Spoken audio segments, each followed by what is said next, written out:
Hi guys, a very good afternoon. Maswera say welcome to Africa and Beyond Television Network. I'm sorry that I'm late, but I'm here so that we talk about important matters. So there is a very sensitive issue we need to tackle right here on Africa and Beyond Television Network, and my name is Ronald Wekwa Makusha. So there is a story of Henrietta Rushwaya, and there is a story of Terence Mukupe. Both of them are high profile people in the nation of Zimbabwe. One is the president of Zimbabwe Miners Federation, and one is a former deputy minister in the finance ministry. Rushwaya was caught smuggling gold at Araji Mugabe International Airport, 6 kgs gold worth more than 300,000 US dollars. And Terence Mukupe was caught smuggling fuel together with 3 others. And the value was around 180,000 US dollars. So if you take the two cases, Rushwaya's case, the value is almost double that one of Terence Mukupe. But when it comes to sentence, Terence Mukupe got a higher sentence than Henrietta Rushwaya. And in justification, Kudzai Mutisi, as Anpe from Rakashi said, stop misleading people. Their issues are very different. Murder and attempted murder are different crimes. Smuggling, Mukupe versus attempted smuggling, Rushwaya.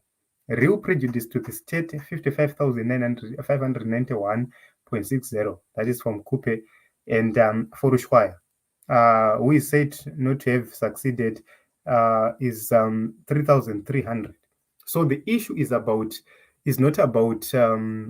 We need to focus on a very important issue. The issue is not about the crimes, whether Mukupe did the act or Rushwaya attempted. We need to focus on the value. If you take a look on Rushwaya's case, she attempted to smuggle more than 300,000 worthy of gold, 6 kgs. Mukupe, 180,000 US dollars, and the value lost is 55,591. So if you take a look on duty which is paid on imported goods, the country is getting more. But if you take a look on what is received by the country or by the nation from as royalties from the gold, from the national resource called gold, we are getting nothing. So from 6 kgs, the government was supposed to benefit 3,300 only, 3,300 only for something worthy more than 300,000. And for something worthy 180 something thousand, the government was supposed to realize 55,591.60. That is very important to note, Team Zimbabwe Kuti. This is the reason why we are failing. I'll give you an example of Russia. If you go to Russia, Russia owns the oil mines. Oil is the key in the enabler in the Russian economy. They have plenty of oil, and oil is the major revenue provider and the key stabilizer of the government of Russia. So if you take a look on how Russia is run, they have state refineries which are dealing with oil. If that oil was in the hands of private individuals, it means Russia was going to get less. Here in Zimbabwe, we have the precious minerals, we have diamonds, we have gold. But that gold is in the hands of private individuals. What does that translate to? It means 300,000 is going directly into the pocket of one individual. If that was the case, if that 300,000 was into the pocket of the government, you would see something differently. You would realize the value for your country. You would see funding going to the hospitals. You would see funding going to the roads. You would see funding going into the infrastructure development. You would see funding going into the education sector.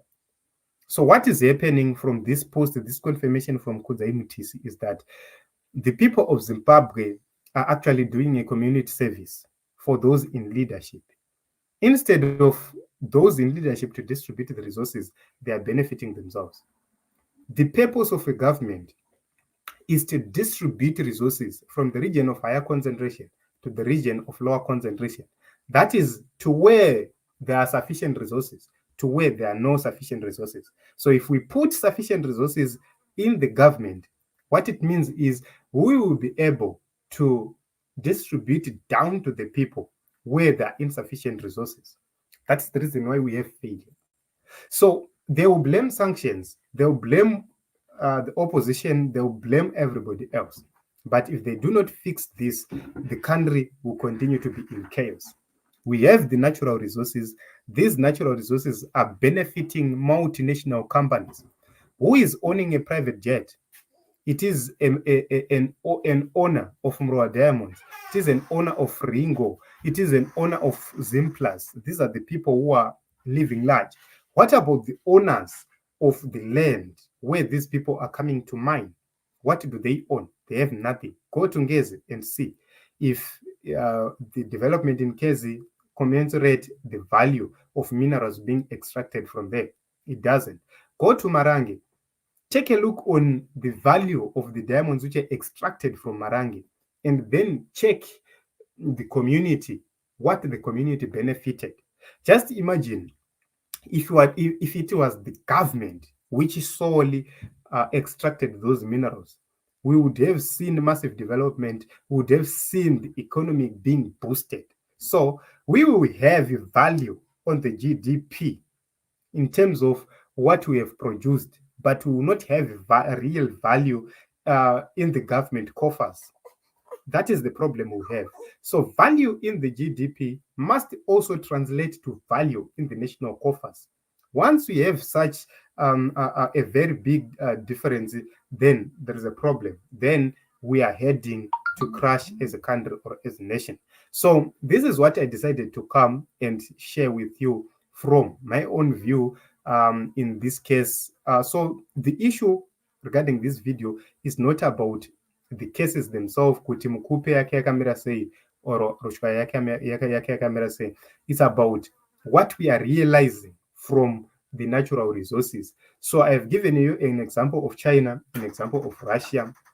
Those countries, they are actually realizing value of their resources because their governments are much involved in doing everything.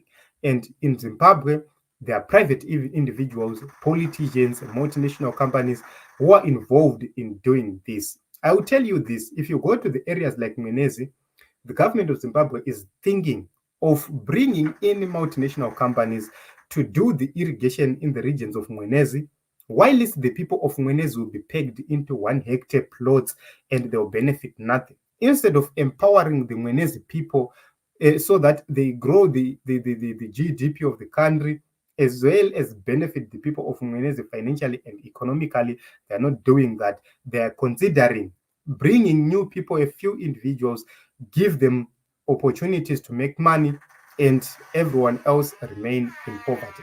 So that is the reason why Zimbabwe is where it is. The people who are benefiting are just a few individuals, and that is so sad for the country. So it is what it is, Team Zimbabwe. This is what I wanted to share with you at this moment in time. Let us meet in other episodes as well as other podcasts.